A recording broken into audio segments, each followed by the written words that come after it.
Muy buen día para todos. En esta oportunidad vamos a hablar sobre la relación que hay entre la lengua y el pensamiento. La lengua es definida como el conjunto de sonidos que son articulados por los seres humanos y ellos a su misma vez se encargan de transmitir pensamientos y emociones principalmente. Se puede decir que es uno de los logros más importantes de la humanidad. Durante muchísimo tiempo, desde la antigüedad, ha habido una relación entre la lengua, el lenguaje y el pensamiento, y esta ha sido siempre abordada por filósofos, lingüistas, psicólogos, sociólogos, entre otras personas que se dedican a estudiar la lengua como tal. Hablaremos ahora sobre cómo se originó la lengua hablada. Debemos tener claro que no hay una certeza de cuándo ni dónde nace esta lengua. No tenemos un hecho histórico que nos argumente esta información. Y esto pues ha sido objeto de estudio durante muchísimo tiempo porque no hay exactitud de estos hechos.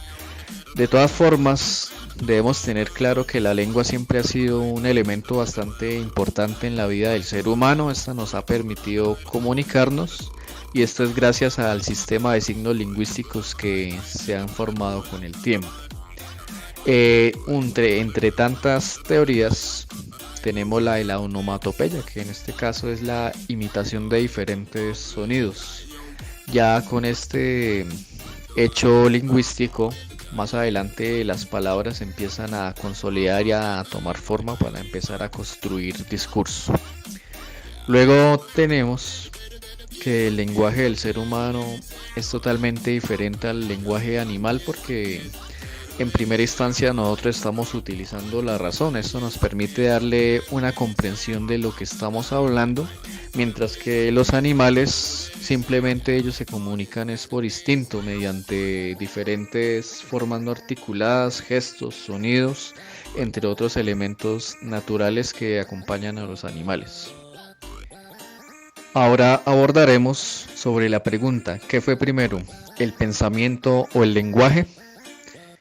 Acá tenemos una hipótesis que vamos a mirar ahorita a partir de unos autores. En este sentido podemos decir que gracias al lenguaje se ha podido crear un sistema de signos lingüísticos. También esto nos han dado explicación a fenómenos de la existencia. Esto es gracias a la mitología, a la filosofía, a la ciencia, a la religión, entre otros elementos. Cada una pues lo ha explicado de acuerdo a sus campos de acción. También es importante aclarar que el lenguaje nos ha permitido interpretar el mundo y transformarlo de acuerdo a las necesidades que van surgiendo. En este caso, nosotros vamos entendiendo qué hechos históricos van ocurriendo en el día a día. También el lenguaje permitió consolidar disciplinas como la ciencia, la tecnología, la arquitectura, las artes, entre otros. En este sentido, abordando la pregunta, hay demasiados autores que han hablado sobre si fue primero el lenguaje o el pensamiento. En este sentido, hay algunos que dicen que fue primero el pensamiento, otros que fue primero el lenguaje, hay otros que abordan en el mismo nivel de que ambas dependen una de la otra. Ahora pues vamos a mirar tres teorías bastante importantes que nos van a abordar dicha hipótesis. Abordaremos sobre la teoría del innatismo de Noam Chomsky.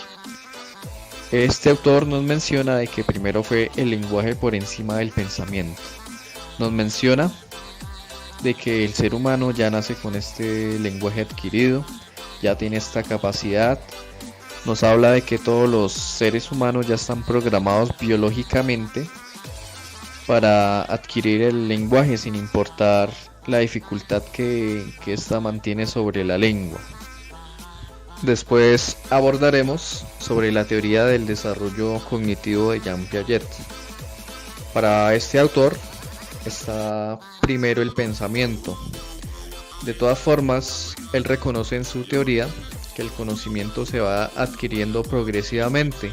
Este se construye y posteriormente es utilizado. Ya más adelante es uno de los procesos más importantes dentro del ser humano, el conocimiento, y lo que él está pensando lo va a transmitir mediante la lengua.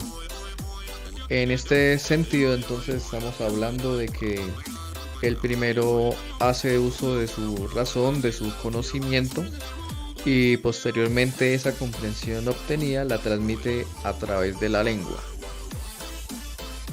Y por último, está la relación entre el lenguaje y pensamiento propuesta por Lev Vygotsky. En este sentido, tanto el lenguaje como el pensamiento van de la mano una de la otra. Siempre es importante aclarar que ambos procesos son bastante fundamentales en la vida del ser humano. Ambas tienen raíces genéticas que van a permitir que una dependa de la otra. En este sentido, el lenguaje es el instrumento del pensamiento. Esto nos quiere decir que cada una de las ideas que estamos procesando de forma mental son materializadas gracias al lenguaje y estas las mencionamos de forma oral. Ahora tenemos la pregunta, ¿el lenguaje construye la realidad? Esta pues es una teoría presente, es una problemática que nos determina hasta qué punto el lenguaje nos puede dar significado a esa realidad. Para el autor Sapir-Whorf, el pensamiento y la acción son totalmente determinados por el lenguaje. Esto nos quiere decir que nosotros hacemos diferentes interpretaciones de lo que realmente está ocurriendo. Las personas claramente no piensan igual, entonces por eso se dice que cada uno interpreta la realidad de distinta forma. Vamos a evidenciarlo de la siguiente forma. Unos miembros de la tribu Dani de Nueva Guinea Papúa solo usan dos sustantivos para nombrar los colores. El primero, Mili, que es blanco y colores claros, y el segundo, Mola, que son negro y colores oscuros. Claramente en la situación anterior podemos ver que esta comunidad tiene una percepción menos compleja a diferencia de otros idiomas. Ellos carecen de muchos significados y por eso se ven tan limitados a la hora de utilizar sustantivos en este caso. Muchos de los conceptos en diferentes idiomas realmente son bastante similares. En algunas ocasiones, cuando hay una persona que está aprendiendo una segunda lengua, esta se le puede facilitar porque los conceptos pueden llegar a ser bastante similares en la lengua nativa de la que él maneja con absoluto dominio. Ya pues podemos ver que también esos significados se pueden realizar de forma simbólica. Esto ya nos está haciendo un imaginario de cada uno de esos conceptos. También lo hablamos a través de diferentes experiencias. Ellos van construyendo a partir de esos elementos un universo de significados y saberes. Y por último hablaremos sobre el papel de la gramática. Esta se encarga de estudiar aquellos elementos de la lengua, principalmente en la forma como están organizados y en cómo se combinan esos elementos. Recordemos que la gramática tiene diferentes partes y estas son utilizadas entre sí para conformar la lengua. En el siglo XIII, el rey Alfonso X nos dijo la siguiente frase: la gramática es la arquitectura del pensamiento. Esto claramente nos quiere decir que es una de las bases más importantes dentro del lenguaje en este sentido. También esta nos permite estructurar todo lo que pensamos, sentimos y podemos decir en forma de enunciados. También el lenguaje nos permite expresar diferentes ideas y conceptos sobre diferentes elementos. Cada uno pues se encarga de darle un significado de acuerdo al contexto en el que estamos presentes cada uno. Y para finalizar, la gramática ha sido estudiada históricamente, ha tenido una serie de cambios y esto se refleja principalmente en la literatura. En este caso refleja la forma de escritura, la forma en cómo se expresan tanto las ideas filosóficas, sociales, religiosas y políticas. Bueno, muchas gracias a todos, espero que les haya gustado el video y nos vemos en una próxima oportunidad.